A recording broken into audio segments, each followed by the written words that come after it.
you got to give them what they want to a certain extent. You got to visit the Taj Mahal if you're taking a group of college students to India. This is the next video in a continuing series on how I bring a group of college students for a short-term study abroad program in India. It's important to establish in the first place that I began to plan this program without actually knowing very much about India at all. I'd never traveled there before. I'm going to go in another video and talk about why I chose this particular country to travel to. At first, I had a specific reason to go to Mumbai. So the first option that we started with was that we would go to Mumbai and Delhi, and then a third city which was yet to be decided upon, but later it became Varanasi. After a time, I lost my connection and my reason for going to Mumbai. Again, I'll explain that in another video. And as a result, we ended up with two cities, Delhi and Varanasi. So really the first question that I started asking at the time when I was just the very inception of the idea of someday going to India, the first thing I wanted to think about was, where are we going to stay? And as such, I had to think about the different neighborhoods in these cities and where was the best place to actually have an accommodation. So I believe when I began planning, I went to TripAdvisor primarily and various other websites like that, where I got real people's experiences and opinions and started to come up with different neighborhoods that would be best to stay in and that would serve our purposes the best. In Delhi, it kept coming up as Paharaganj, which is in fact exactly where we stay. And in Mumbai, it was coming up, I believe the neighborhood was called South Mumbai. That seemed to be, there were actually a few different neighborhoods that might have worked in Mumbai, but that seemed to be the one that I saw the most, that seemed to fit the bill best, in my opinion. In Varanasi, there is really only one area to stay in my opinion, and that would be right along the Ganges River, right along the Gunga. There are many hotels and accommodations and restaurants and activities right along the Gunga River, so it was going to be someplace along the river. I didn't know quite where yet, but I did know, like it was fairly easy to narrow Varanasi down. So my first thought on the advice of somebody who does these kind of short-term study abroads regularly was to look for an Airbnb, a large house where everybody could actually stay together. I had asked, well, is it possible to get two different separate houses and have, split up the group a bit, and they said that wasn't a really good idea. Try to keep everyone together. So I was thinking an Airbnb sounded like a good idea, and I did look into Airbnb, but at the end of the day, I wasn't sure how many students I would actually have, so it was hard to visualize how many bedrooms I would need, or how any of it was going to work. It could have been 20 students, it could have been 10, it could have been 5, it could have been 30. I didn't know at the very first part of the planning exactly how that would work, so I decided to go ahead and just go with a hotel and just ensure that the hotel had plenty of rooms, so if the group expanded in size, that we would have lots of options for accommodation. I wanted to kind of establish a connection with hotels that we could keep coming back to year after year.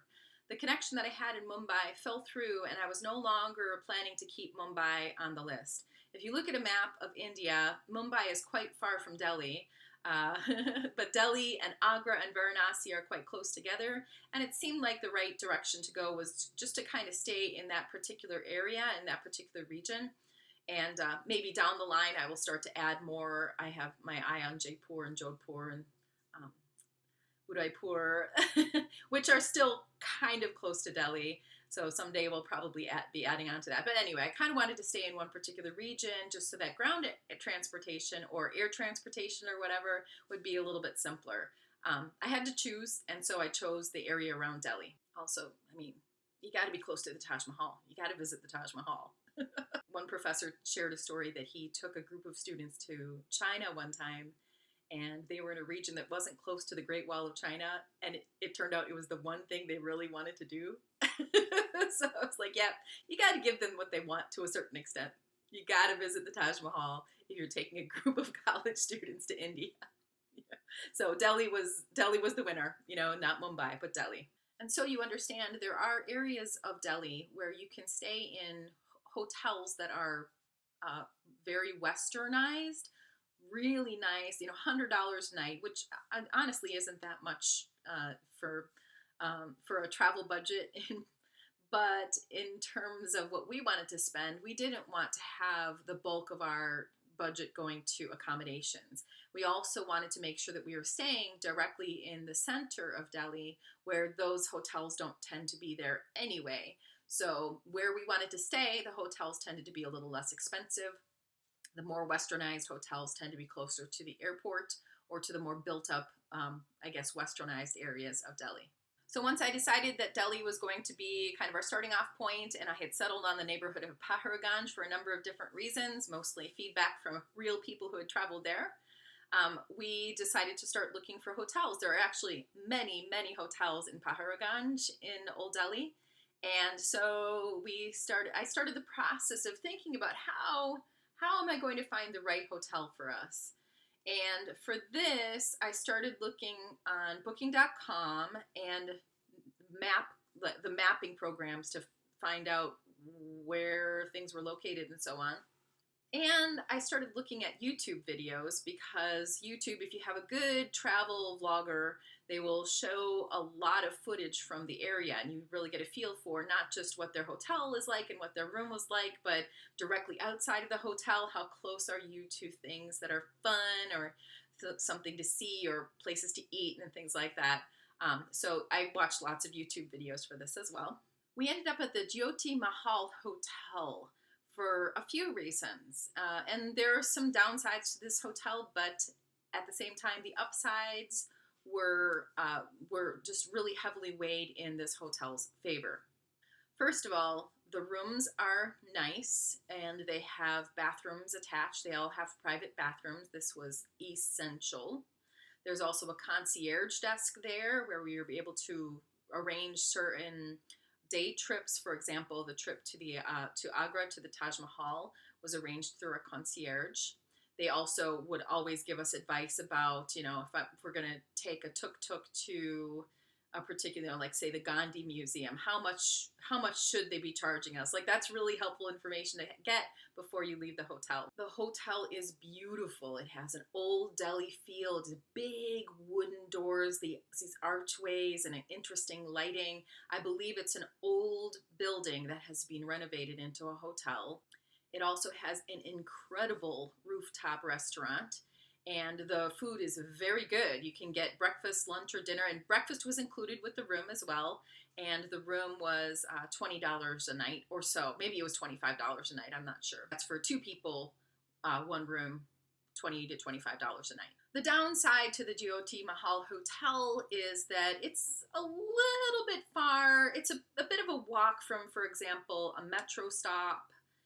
It's quite noisy. If you want to have a nice room with a balcony and a street view where you can look up and down this sweet little Delhi street, then it's going to be noisy. There's going to be dogs barking all night and people running up and down, shouting, and motorcycles and so on. So we actually selected, my husband and I select a room that's inside so that we don't have to face all that music, but then we have a no view at all. And some students really like to be on the balcony, so that's a choice that they can make as well.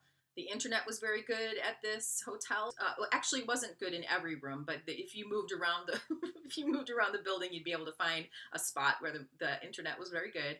And there's no heat. There's no heat in this place.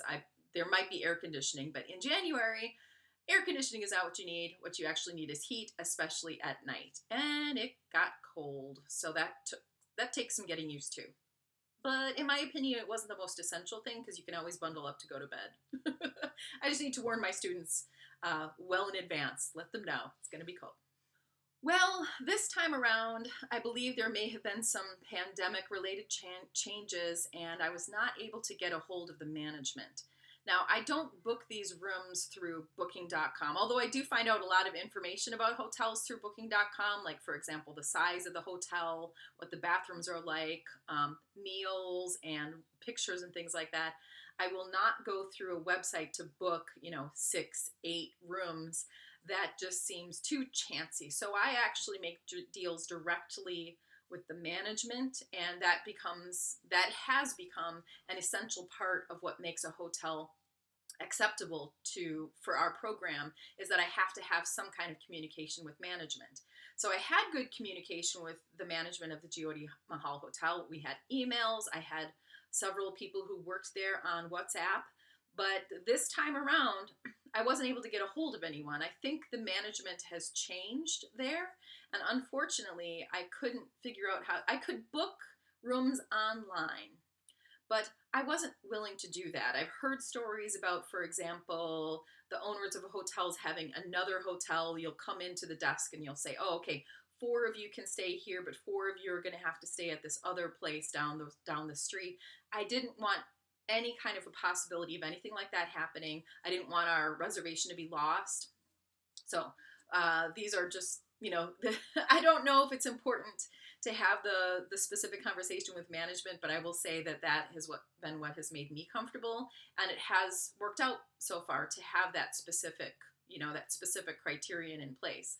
So this time around, this year, I was not able to get a hold of anyone, and nobody has written me back at all. So we are no longer staying at this hotel that I had become kind of attached to, and it's really too bad. So I have to take my chances, and with no prior view at all, because it never occurred to us we wouldn't be able to come back to this hotel. It's quite a substantially big hotel. So I was surprised, and I had to start over. Unfortunately, we don't have any idea of any other hotel that we could stay at in Paharaganj. So I had to start over and not even get a preview in an exploratory trip. We're just going to be going with the students and hope it works out. So I gave myself the best chance possible. I did a lot of research. So I began watching lots and lots of YouTube videos, which, by the way, I really enjoy. I like watching travel vlogs on YouTube, so that's fine. But at the same time, I really needed to do that because YouTubers will give a practical, honest review, not even trying to give a review. They'll just kind of offhand say things about the place where they're staying. And when I came across, it wasn't always easy to tell exactly where they were staying. They would not sometimes say the name of the hotel. You'd have to kind of derive it by, they walked out the front door and you'd see a sign, literally.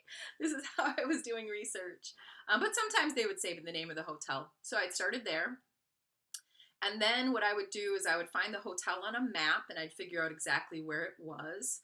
And there was one hotel that stuck out. It's quite close to the New Delhi train station, which means that it's very close to a metro stop. It looks like it's about 2 blocks from the main bazaar, so a great location as far as I can tell, as far as the mapping and the videos that I watched. So I actually did this with several different hotels. There were probably about 5 different hotels where I found them through these YouTube videos. I was able to derive where they were. They were decent locations. Then I would look them up on booking.com, find out the size of the hotel, and eventually I would write directly to the management. And this particular hotel, this was the one where, first of all, 2 different YouTubers that I trust, that I've been watching for years, had stayed at this hotel. Great location, close to the main bazaar, close to the New Delhi train station. Everything looks good. It has a nice little rooftop restaurant. The rooms look really nice, and they have attached bathrooms. So I wrote to the management in this case, and as usual, I simply waited for them to respond and figure out whether we would be able to even have a correspondence. And this particular manager wrote back within 45 minutes. I was astonished and answered all my questions, importantly, answered every single one of my questions. So we're going with that hotel. As far as I can tell, it's a great choice. There's plenty of rooms for us to, in the future, if our group starts to get bigger, we'll have plenty of room for them to be there. Again, the location is great. The breakfast on the hotel roof, we'll just have to see about that. And after that, the manager has continued to help me, for example, with purchasing the train tickets that I talked about in the last video. They charge $1.50 per ticket, which is, of course, well worth it for me to not have to deal with purchasing those tickets myself. We are taking a leap of faith here, but we didn't really have a choice. We couldn't go back to the previous hotel, so we'll kind of see how it goes. If it doesn't work out, then I'm sure that we'll go and find another one. But I have a good feeling about this one. I have a good feeling about this hotel. Right, so that leaves us with one more city. In Varanasi, like I said, all of the hotels and all the kind of interesting things to do are right along the banks of the Ganga River. The first exploratory trip that my husband and I took to find a hotel and find things to do there, my sister actually came over and visited with us And she found the hotel that we first stayed at in that first exploratory trip. It was, I think it was called the Hotel East View. Incredible views, incredible rooms. There were serious negatives though. First of all, it was quite pricey. So that's kind of, I don't know, I think it was something like $70 a night. It's really too high for, we're going to be staying there for 7 nights. And so $70 for one room for 7 nights, it's just too much money to ask the students to spend. The hotel is also far from the Dashashwamedh Ghat, where a lot of the center of all the ghats in Varanasi. And because it's right up from the burning ghats, you can actually get a lot of smoke up in that area. And also there were many, many steps. There were many steps to get into the hotel in the first place. It was kind of high up on a hill. And then with no elevator, there were many, many steps to go up to the 3rd or 4th floor where your room was. But I mean, this led to these incredible views that we had, that was for sure. And by the way, in and of itself, having lots of stairs would not have deterred me from using this hotel. I do believe in, a certain amount of discomfort when you're traveling, and stairs are sometimes part of that. So that in and of itself wasn't a problem. But the real kicker here was that the management was just awful, very rude people. My sister actually got one of those dreaded calls at about 11 o'clock at night saying, somebody at the front desk called her and said, you haven't paid enough for this room. We need to get, $20 cash or whatever from you at this time. And of course, she just hung up the call. But that's something that we became aware of, is that these scam calls can come literally from within the hotel. We don't know who's making them. Some kind of a night clerk is making these calls. I'm not sure that would deter me from using a hotel, but it certainly doesn't speak in their favor that they hire somebody who would do that. I don't know. All right, so although we loved the view, we loved this hotel, so beautiful, so beautiful. At the same time, we decided pretty quickly that this was not going to work, and we began walking the alleys, walking along the ghats to find a different hotel. We found 3 or 4 different hotels. It's an incredibly inexpensive city, by the way. Probably about 60 to 70% of the cost of Delhi overall, meals, hotels, everything like that. So we found lots of different accommodations. Some of them were more like hostels. I think a lot of backpackers and people who are proponents of yoga culture stay in Varanasi. Yoga culture is a big part of it, and therefore they are looking for really inexpensive hotels. So there were plenty of hostels. We looked at some of those. We ended up staying at a particular hotel that is about $20 a night, private baths again, no views pretty much from any of the rooms, but they're nice enough rooms. Again, no heat. The internet was real in and out at this place. There's no rooftop restaurant, but they serve a really good breakfast. The breakfast is included, and it was served directly in the room, so we would have private breakfasts. The idea that there was not a common area for us to eat breakfast together was sort of a mark against this hotel, and so we actually did go out while we were in Varanasi last time. We did go out and try to find a different hotel, and we found one. However, I wasn't able to get a hold of them again. And we're going to be staying back at the same hotel again, but we'll probably be looking out for another hotel because we like the tradition of having breakfast and starting our day together as a group. I think that's a really helpful bonding experience.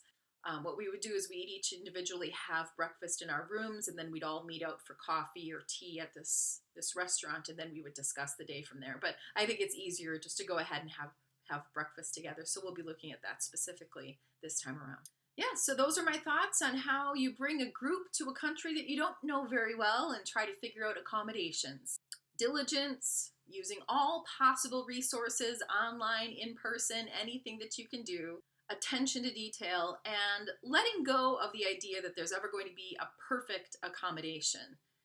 There's not. You have to find out what is really, really essential for your travels and stick with that. In our case, private baths, low cost, good location, good communication, and at least in Delhi, concierge service was an important part of it as well. Those were the 5 criteria as we move forward, and if we ever have to change hotels again, those are the 5 criteria I will probably be continuing to use.